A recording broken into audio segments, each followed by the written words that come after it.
Mbote. Apesi bino nyonso mbote na kombo na Yesu. Kolo azwa lokumu mpona apesi biso su grâce ya kopartage kati na tongo na lelo, tongo ya mapamboli, tongo o mokili nyonso ezobongama mpona kokumisa kombo na Jésus Christ. Na yambo nalingaki tobondela moke. Seigneur Dieu de gloire, nous te disons merci car tu es Dieu. Cher Saint-Esprit, je laisse ce beau moment entre tes saintes mains. Agis car tu es mon Dieu. Au nom de Jésus-Christ, j'ai ainsi prié. Amen. Oui, na kimbangu na mukanda na ya Romain. Sur Rotanga Romain chapitre 14. Okili ezoningana batu bakiba magasin bazo bongisa bapesa ba cadeau à Noël. Na pesi mutu nyonso tumbote na kombo na Yesu. Joyeux Noël na ba oyo balingaka ngope bonne année déjà d'avance na ba linga mikat na nkolo. Totanga na Romains chapitre 14 na tangi. Romains chapitre 14 verset 1 le Bible. Accueillez celui qui est faible dans la foi sans critiquer ses opinions. Par exemple, l'un croit pouvoir manger de tout, tandis que l'autre qui est faible dans la foi ne mange que des légumes. Celui qui mange de tout ne doit pas mépriser celui qui ne mange pas de viande. Et celui qui ne mange pas de viande ne doit pas juger celui qui mange de tout, car Dieu l'a accueilli lui aussi. Qui est-il pour juger le serviteur d'un autre? Qu'il demeure ferme dans son service ou qu'il tombe. Cela regarde son maître et il demeurera ferme, car le Seigneur a le pouvoir de le soutenir. Verset 5. Pour l'un, certains jours ont plus d'importance que d'autres, lambda, tandis que pour l'autre, ils sont tous pareils. Il faut que chacun soit bien convaincu de ce qu'il pense. Celui qui attribue de l'importance à un jour particulier le fait pour honorer le Seigneur. Celui qui mange de tout le fait également pour honorer le Seigneur, car il remercie Dieu pour son repas. Celui qui ne mange pas de tout le fait pour honorer le Seigneur et lui aussi remercie Dieu. En effet, aucun de nous ne vit pour soi-même, aucun ne meurt pour soi-même. Amen. Awa, nalingaki kako partager logo mo ya moke na tongo na lelo pona ebi ete ezana ba chrétien pe mususu ba sepelaka te tango mamona ba ninga na ba Kristo ko célébrer Noël. Fête ya Noël ezana ngo biblique te, tango to biblique te lingelo ba Yesu apesa ke recommandation mo te po etenga na yo to célébrer Noël. Par contre alobaki bokanisaka kufa pelise konanga. Mais par rapport à la naissance nae alobela ki na yango te. Mais Paul awa ke sunga biso na elo moka kitoko alobi boye Romains 14 verset 5. Pour l'un certains jours ont plus d'importance que d'autres, tandis que pour l'autre ils sont tous pareils. Il faut que chacun soit bien convaincu de ce qu'il pense. Celui qui attribue de l'importance à un jour particulier le fait pour honorer le Seigneur, et celui qui mange de tous les faits également pour honorer le Seigneur. Alim kolobaye nini ete ezana bato mususu bakomisaka mikolo mususu important mpona bango. Ezana bato mususu ba célébrer ba anniversaire na bango, mais ezana mususu ba célébrer ango te.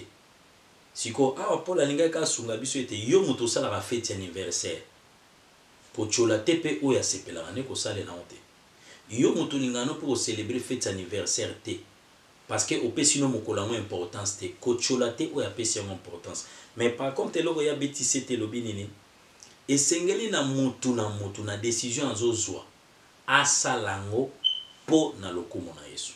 So osala la fête anniversaire to organiser ba l'occasion de rien na yo eyeli oka po so sala fête salango po Yesu ndazwa lokumu. Elinko loba ete bibliquement Noël et comment mette et puis Yesu abotama na été le 25 décembre. Et ça ba tunase na moi moto ba ponaki date wana tozonga na ngote parce que ba historien ba si ba limbola bato batangi pe Bible ba si ba lobela biso mingi na tina non.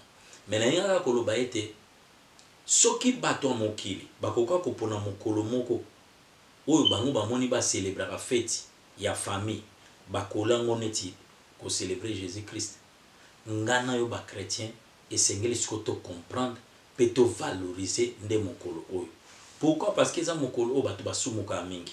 ya na ndeko moko olandanga na tongo ozosala ba plan ndenge nini okendo langwa osala ba plan ndenge nini okendo sumuka osala kobo quelque part mais eza malamu nde selon exhortation ya Paul oyo ngana yo topesa mokolo tina na place kokanisa kosumuka na place kokanisa kosala makambo ezotombola nzambe te yo bongola mokolo le 25 ekoma mokolo oyo otombola Jésus Christ e nzamba osepela na ye pozo tombola Jésus Christ yango mona na ba église ebele na place akokende kotika bandimi bakende kosumuka bango pe bazwa le 25 bazo célébrer bazo tombola Jésus Christ tango bango bazo zwa tana bango to bazwi mitema na bango bake kosala culte pona ko honorer le roi des rois bakokisi verset oyo elobi celui qui attribue de l'importance à un jour particulier le fait pour honorer le Seigneur.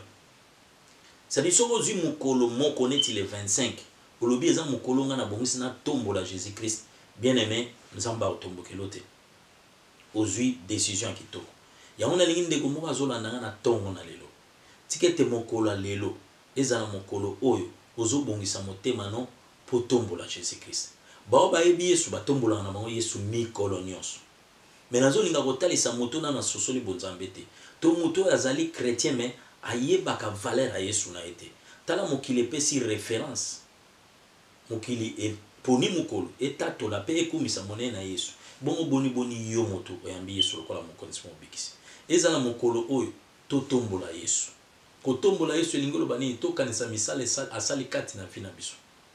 Azwaki yo wapi bien aimé. Azwanga wapi.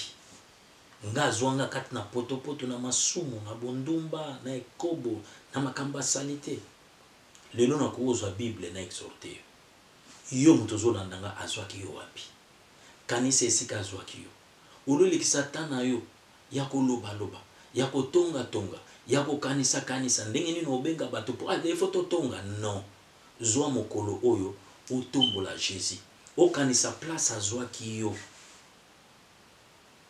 pe kanisa misala saleli yo tala Noël eza exceptionnel ezalaka fête ya famille munene wana Europe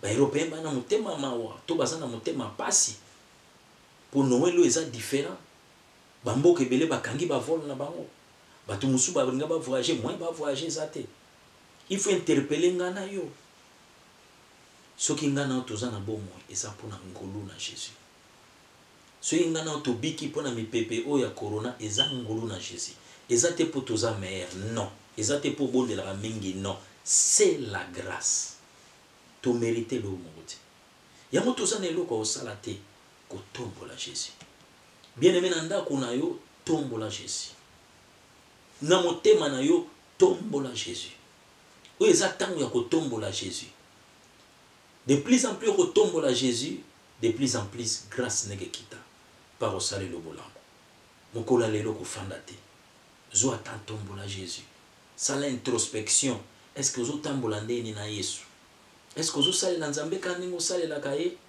te banda koloba te nzambe na ina sala mort I want to do more na ina sala more na sala ebele pona nini Yesu abatelinga abundeli biso ngana tokoka kokufa corona tozoleka na ina nzela tango yozoleka ozokende na ba shop opepa corona pezo ba virus wana ezoleka ozobika ka ponza mbazo batelo ezama ele na te c'est la grâce yango tozwa grâce tochana misala to sale la grâce lingelo bani so nzamba salinga ngolo en équivalence pe funa la kisaibo lingonga yango mokola lelo tombola Yesu zwa na yo méditer élever Jésus zwa na yo tala vie na yo est-ce que vie na ngezo tombola Jésus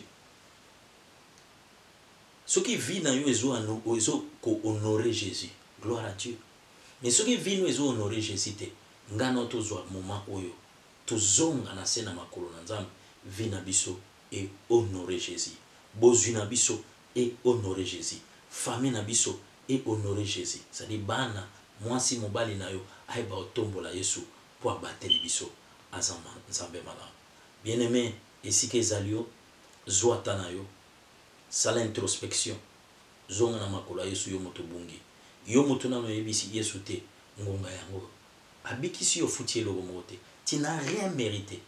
Abikisio. Yakapa Yesu. Tombolai. Kumise bisika nyoso sali. Nzambe. Arosalo bolambo. Nzambe. Aromonayo. God bless you.